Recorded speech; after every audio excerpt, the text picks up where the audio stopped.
आपादं जानुदेशाद् बरकनकनिभं नाभिदेशाद् धस्तान्मुक्तार्फकण्ठदेशात् तरुणारविनिभं मस्तकान् नीलाभासम्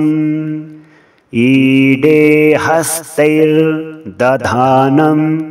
रथचरण दरुखड्गखेटो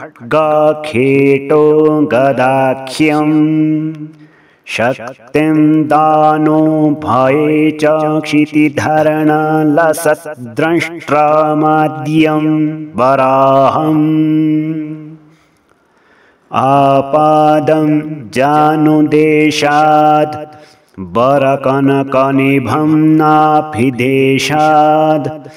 धस्तान्मुक्तार्फकण्ठदेशात् तरुणारविनिभं मस्तकान् नीलाभासम् ईडे हस्तैर्दधानं रथचरणादरुखड्गखेटो गदाख्यम् शक्तिं दानो भये च क्षितिधरणलसद्द्रष्ट्रामाद्यं पराहम् आपादं जानुदेशाद्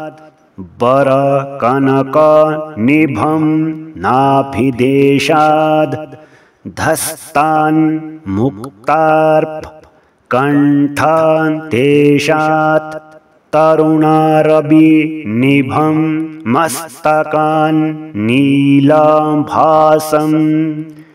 ईडे हस्तैर्दधानं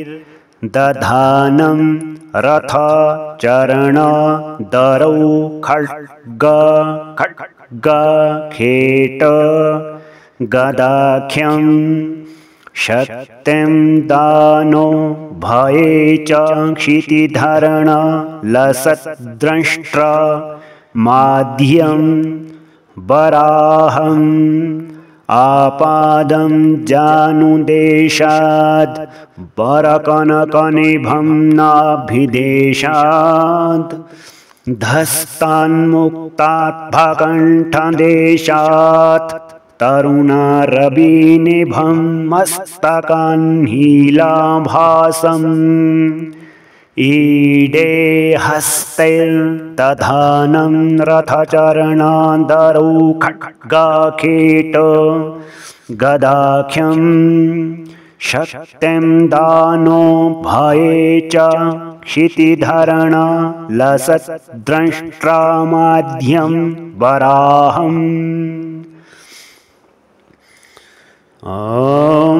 आपादं जानुदेशात् बरकनकनिभं नाभिदेशाद्